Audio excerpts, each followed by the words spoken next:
வராகி யாருங்கிறது இந்த நேரத்துல நான் இங்க சொல்லி ஆகணும். ஏன்னா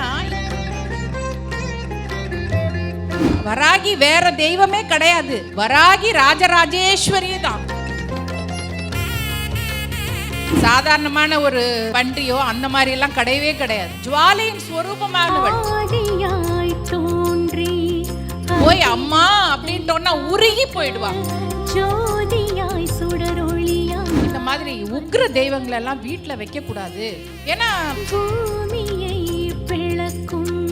24 மணி நேரத்துல எத்தனை வினாடிகள் நொடிகள் இருக்குமோ அதை விட அதிகமா நான் சொல்றது வராகி தான்.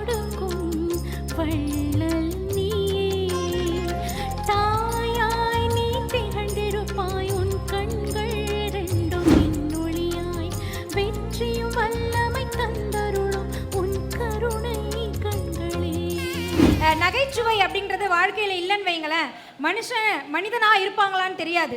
எல்லாருமே காட்டு நோக்கி ஓடிடுவோன்னு நினைக்கிறேன். அந்த நகைச்சுவையை கொஞ்சம் கூட முகம் சுளிக்காமல் அவங்கள பார்க்கும்போதே மனசுக்கு மகிழ்ச்சியை கொடுக்கக்கூடிய ஒரு பிரபலம் தான் இவங்க.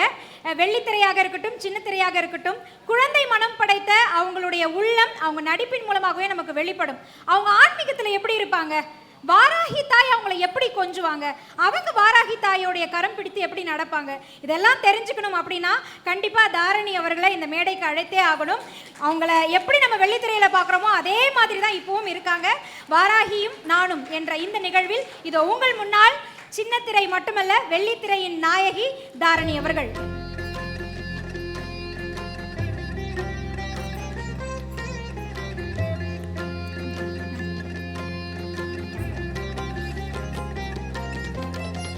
ಮೂಷಿಕ ವಾಗನ ಮೋದ ಹಸ್ತ ಶ್ಯಾಮಳಕರ್ಣ ವಿಳಂಪಿನ ಸೂತ್ರ ವಾಮನ ರೂಪ ಮಹೇಶ್ವರ ಪುತ್ರ ವಿಘ್ನ ವಿನಾಯಕ ಪಾದ ನಮಸ್ತೆ. ಗುರು ಬ್ರಹ್ಮ ಗುರು ವಿಷ್ಣು ಗುರುದೇವೋ ಮಹೇಶ್ವರ ಗುರು ಸಾಕ್ಷಾತ್ ಪರಬ್ರಹ್ಮ தஸ்மை ஸ்ரீ குருவே நமக. லும் வராகி லும் உன்மத்த பைரவி பாதுகாப்பியாம் நமக. அனைவருக்கும் வணக்கம்.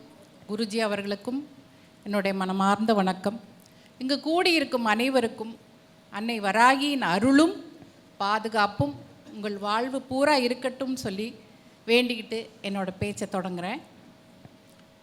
வாராகியும் நானும் ஆக்சுவலாக இந்த ப்ரோக்ராமுக்கு குருஜி ஐயா வருவாங்கன்னு எனக்கு தெரியாது. நான் அவர் சொன்ன மாதிரி தான் ஃபஸ்ட்டு வராகி என்கிட்ட நான் வராகி கிட்ட ஃபஸ்ட்டு நான் பார்த்தது நல்ல எங்கள் வீட்டுக்காரர் நல்ல ஒரு பெரிய டைரக்டர் ப்ரொடியூசர், கோடியாக சம்பாரிச்சிட்டு தான் இருந்தோம். பார்க்குற இடத்துலலாம் வீடு இடங்கள் எல்லாமே வாங்கி போட்டுட்டு இருந்தோம். ஒரு ஏற்றம்னு வந்தால் திரும்பி ஒரு இறக்கம்னு வரும்ல. அப்போ பிரச்சனைகள் ஸ்டார்ட் ஆன போது அதை ஜீர்ணிச்சிக்கக்கூடிய சக்தி அப்போ இல்லை எனக்கு. ஒரே யோசனை, கவலை, பிரச்சனை இந்த மாதிரி இருந்துட்டு இருந்தது. அப்போ என்னோட தங்கச்சி, அதாவது என் பெரியம்மா பொண்ணு, அவள் தான் சொன்னான். ஒரு சின்ன புக்கு இருக்கும், வராகி மாலை அப்படின்னு சொல்லிட்டு, அதில் ஒரு வராகியோட ஃபோட்டோ இருக்கும். அந்த புக்கை என்கிட்ட கொடுத்து, நான் சொல்கிறது ஒரு 15-17 வருஷத்துக்கு முன்னாடி, அந்த புக்கை என்கிட்ட கொடுத்து, இங்கே பாரு, உனக்கு ஏதாவது கஷ்டம்னு வந்தால் இந்த அம்மனை நினை, அடுத்த செகண்ட் உனக்கு ஏதாவது ஒரு ரூபத்தில் உனக்கு பண்ணுவா அப்படின்னு சொன்னான்.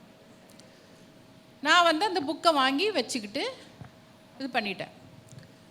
பார்க்கும்போது அவர் சொன்ன மாதிரி என்ன பன்றி முகமாக இருக்காங்க, என்ன அம்மன் என்னன்னு தெரியல அப்படிங்கிறது தான் அன்னைக்கு என்னுடைய மனநிலை.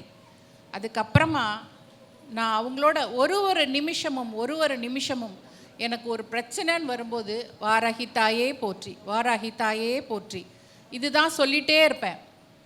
அப்போது அவங்களோட நான் ஒவ்வொரு விஷயங்களாக வராகி யாருடைய ரூபம், எப்படி வந்தாங்க அப்படிங்கிறதுக்குள்ள ஒவ்வொரு விஷயமா போகும்போது, ஐயா முன்னாடி இது பேசுகிறதுக்கு மன்னிக்கணும், ஆனால் வராகி யாருங்கிறது இந்த நேரத்தில் நான் இங்கே சொல்லி ஆகணும். ஏன்னா இதை இங்கே இருக்கிறவங்க எல்லாருக்கும் வராகி யாருன்னு கண்டிப்பாக தெரிஞ்சிருக்கும். ஆனால் இந்த டிவி மூலமாக உலகம் பூரா பார்க்குறாங்க பார்த்தீங்களா, அவங்களுக்காக இந்த வராகி யாருங்கிற விஷயத்த சொல்லிவிட்டு அப்புறம் வராகியும் நானுங்கிறத நான் சொல்கிறேன். அதாவது பண்டாசுரன்கிற ஒரு அசுரன், பிரம்மாண்ட புராணத்தில் பண்டாசுரன்கிற ஒரு அசுரன் சிவனாலையும் கொல்ல முடியல, விஷ்ணுவாலையும் கொல்ல முடியல. அவ்வளோ பெரிய சக்தி படைச்சவன், அதாவது அந்த ஒரு வரம் வாங்கினவன் அந்த பண்டாசுரன். அவன் என்ன பண்ணான், 3 லோகத்திலையும் தேவர்களை கொடுமைப்படுத்த ஆரம்பித்து நிறைய பிரச்சனைகள் பண்ணும்போது தேவர்கள் எல்லாரும் சேர்ந்து அன்னை ஆதிபரா சக்தி கிட்ட போய், அதான் லலிதாம்பிகை என்கிற ராஜராஜேஸ்வரி கிட்ட வேண்டுதல் முறையிடுறாங்க. அப்போது அந்த பண்டாசுரனுக்கு இன்னொரு சக்தியும் இருக்குது. எதிரில் இருக்கிறவங்களுடைய பாதி 50% ஆஃப் த பவர் அவனுக்கு வந்துருமா. இப்போ நீங்கள் இங்கே ஒரு 100 பேர் இருக்கீங்கன்னா 100 × 50 அவனுக்கு அது வந்துடும். நீங்கள் பாதி தான் இருப்பீங்க, பாதி பலத்தை வச்சுட்டு உங்களால் என்ன பண்ண முடியும்? அந்த பவரும் அவனுக்கு இருந்தது. அப்போ எல்லாரும் போய் முறையிடும் போது ராஜராஜேஸ்வரியின் அங்கு சக்தியாக, அங்கு சக்தினா அமானுஷ்யமான சக்தி, ஆக்ரோஷமான, அதாவது என்னன்னா ஒரு அகங்கார சக்தி, அந்த ரூபத்தில் வடிவெடுத்தவள் தான். அதில் இன்னொரு அவனுக்கு இருக்கிற என்ன வரம்னா, ஆணாலையும் நான் சாகக்கூடாது, பெண்ணால் பிறந்த ஒரு பெண்ணாலையும் நான் சாகக்கூடாது, பெண்ணாலையும் சாகக்கூடாது, இந்த மாதிரி வரங்களை அந்த பண்டாசுரன் பெற்றிருந்தான். அப்போ அந்த ராஜராஜேஸ்வரி அங்குசக்தியாக பன்றி உருவமாக, காற்று பன்றி உருவமாக, அந்த அழகே ஸ்வரூபமானவள் ராஜராஜேஸ்வரி, ஜோதி ஸ்வரூபமானவள். அவளோட அந்த பிரகாசமான முகத்தை பார்க்கும்போது தன்னோட அழகை அழிச்சிக்கிட்டு அவள் ஒரு பன்றி ரூபமாக எல்லாரையும் காக்கிறதுக்காக மனித பெண் ரூபமாகவும் பன்றி, காட்டு பன்றி தலையாகவும் உருவெடுத்தவள் தான் ராஜராஜேஸ்வரியின் உருவமானவள். அவள் வராகி வேற தெய்வமே கிடையாது, வராகி ராஜராஜேஸ்வரி தான். இன்னும் நீங்கள் ராஜராஜேஸ்வரி லலிதாம்பிகையோட அருளை பெறணும்னா நீங்கள் வராகியை கும்பிட்டாதான் அவங்கள பெற முடியும். உங்களுக்கு இங்கேயே எல்லாம் கிடச்சிரும், வராகியே எல்லாம் கொடுத்துருவா. நான் என்ன நினச்சேன், நான் மாம்பாக்கத்தில் ஒரு லலிதாம்பிகை கோவில் இருந்தது. அங்கே லலிதாம்பிகை, வராகி, பாலா, ஷாமளை. பாலாவும் யார்? லலிதாம்பிகையோட பாலஸ்வரூபம். ஷாமளை யார்? லலிதாம்பிகையோட கலாஸ்வரூபம். இவங்க எல்லாருமே அந்தந்த காலத்துக்கு குருஜி ஐயா சொன்ன மாதிரி அந்தந்த காலத்துக்கு தகுந்த மாதிரி ஒரு ரூபங்களை எடுக்கிறாங்க. அப்போ நான் என்ன நினச்சேன், நான் என் வீட்டில் இருக்கிற வராகி விளக்கு கடையில் வாங்கினது தான். கிட்டத்தட்ட என் வீட்டுக்கு வராகி ஒரு 6-7 வருஷம் ஆச்சு. அப்போது இதுதான் வராகி அம்மன். ஸோ வராகி அம்மன் சாதாரணமான ஒரு பன்றியோ அந்த மாதிரியெல்லாம் கிடையவே கிடையாது. ஜுவாலையின் ஸ்வரூபமானவள். அவகிட்ட நம்ம போயிட்டு சரணாகதி மட்டும்தான் அடையணும். அன்பே உருவானவள். அவகிட்ட போய் அம்மா அப்படின்ட்டோன்னா உருகி போயிடுவா. நான் தினமும் அவட்ட பேசுவேன், செல்லக்குட்டி, புஜ்ஜுக்குட்டி, அம்முக்குட்டி அப்படின்னு கொஞ்சுவேன். அவள் கன்னத்தை பிடிச்சி கிள்ளுவேன், கண்ணை பார்த்து பேசுவேன். எவ்வளவோ கஷ்டம் வந்திருக்கும். நான் ஜாயிண்ட் ஃபேமிலி, யார்கிட்டையும் போய் எதுவுமே பேச முடியாது. வராகி அம்மன் கிட்ட தான் போய் எல்லாம் சொல்லுவேன். நான் சொல்லிவிட்டு அடுத்த செகண்ட் எனக்கு தெரியாது என்ன பண்ணணும்னு, நீ தான் இது பண்ணணும் அப்படின்னு சொன்ன உடனே அடுத்த நிமிஷம் எனக்கு அதுக்கு உண்டான பலன் கிடைக்கும். அந்த மாதிரி இத்தனை வருஷமாக நான் வராகி அம்மனோட பக்தியாக இருந்துகிட்ருக்கேன். இப்போ வராகியும் நானும் அப்படிங்கிறதுல சில விஷயங்கள் சொல்லிவிட்டு என்னோடய உரையை முடிச்சுக்கிறேன். இப்போது எங்கள் வீட்டுக்கு வந்தவங்களில் ஒரு சிலர் எங்கள் வீட்டுக்காரரை கூப்பிட்டு, இந்த மாதிரி உக்ர தெய்வங்களெல்லாம் வீட்டில் வைக்கக்கூடாது, ஏன்னா நிறைய கொஞ்சம் அப்ஸ் அண்ட் டவுன்ஸ் இருந்துச்சுன்னு சொன்னேன் இல்லையா, எனக்கும் வேலைகளில் கொஞ்சம் அப்ஸ் அண்ட் டவுன்ஸ் இருந்துச்சு, என் ஹஸ்பண்டுக்கும் கொஞ்சம் இது இருந்ததுன்னொன்னே, நீ இதை வச்சதுனால தான் நம்மளுக்கு இப்படி ஆயிடுச்சு, அதனால் அவங்க சொல்கிறாங்க நீ வராகி அம்மனை எடுத்துடணும் அப்படின்னு சொன்னோன்னே, நான் என்னோட உயிரில் கலந்தவள் அவள். என் சுவாசம் எல்லாமே, வாயை திறந்தாலே, காலையில் எழுந்தாலே அம்மா வராகி, ராத்திரி தூங்கும்போது அம்மா வராகி. 24 மணி நேரத்தில் எத்தனை வினாடிகள் நொடிகள் இருக்குமோ அதை விட அதிகமாக நான் சொல்கிறது வராகி தான். அதனால் எடுக்கணும், இதை நம்ம வைக்கக்கூடாது அப்படின்னு சொல்லிட்டாரு. என்னடா பண்ணுறது? அடுத்த நாளைக்கு நாங்கள் எடுத்துகிட்டு போய் ஒரு கோவில்லையோ எங்கே வைக்கிற மாதிரி எங்களோட பிளான். அப்போது எங்கள் அக்கா ஃபோன் பண்ணான், பெரியம்மா பொண்ணு. ஒரு ஜோசியர் ஒருத்தங்க இருக்காங்க கோயம்புத்தூரில், நீ அவங்கக்கிட்ட பேசு, வராகி பற்றி இல்லை, சாதாரணமாக நீ பேசு, ஏதோ அப்படி மாறி ஏதோ சொல்லிகிட்டே இருக்கியே, நீ பேசு அப்படின்னு. சரி நான் அவங்களுக்கு ஃபோன் பண்ணிவிட்டு என்னோடய ஜாதகத்தை அனுப்பிட்டு அவங்க கால் பண்ணுவாங்கன்னு வெயிட் பண்ணிகிட்டு இருந்தேன். கூப்பிட்ட உடனே உங்களுக்கு செவ்வாவும் ராகுவும் சேர்ந்துருக்கு, நீங்கள் வராகியை தான் கும்பிடணும். என்னங்க இதை விட அவளோட பதிலுக்கு வேறு என்ன சொல்கிறது? நீங்கள் வராகியை தான் கும்பிடணும், நீங்கள் வராகியை கும்பிடுறீங்களா இல்லை கும்பிடலன்னா இதுக்கப்புறம் நீங்கள் கும்பிட ஆரம்பிங்க அப்படின்னா. நான் சொன்னேன், ஏங்க நான் அவளோட தான் வாழ்ந்துக்கிட்டே இருக்கேன் நான் அப்படின்னு சொல்லி, அதுக்கப்புறம் நான் எங்கள் வீட்டுக்காரரை கன்வின்ஸ் பண்ணி அவளை வந்து அப்படியே நிலைநிறுத்தி வச்சுட்டேன். அதுலேருந்து நான் பண்ண ஒரே ஒரு சின்ன இது என்னென்னா, என் மாமியார் தவறுனாங்க, என்னோட தகப்பனார் தவறி 2 வருஷம் தொடர்ந்து என்னால் நான் என்ன நினச்சிட்டேன், நம்ம அபிஷேகம் பண்ணக்கூடாது, அர்ச்சனை பண்ணக்கூடாது அப்படின்னு. டெய்லி விளக்கேற்றி பால் நைவேத்தியம் பண்ணுவேன், ஆனால் இந்த அபிஷேகமும் அர்ச்சனையும் பண்ணலை. ஆனால் இப்போ தெரிஞ்சுக்கிட்டேன், பெரிய பெரிய காரியம் ஏதாவது நடந்தால் கூட வீட்டில் விக்கிரகம் இருந்தால் அபிஷேகம் பண்ணலாம், அர்ச்சனை பண்ணி மணி அடிக்கக்கூடாதுன்னு சொல்லுவாங்க.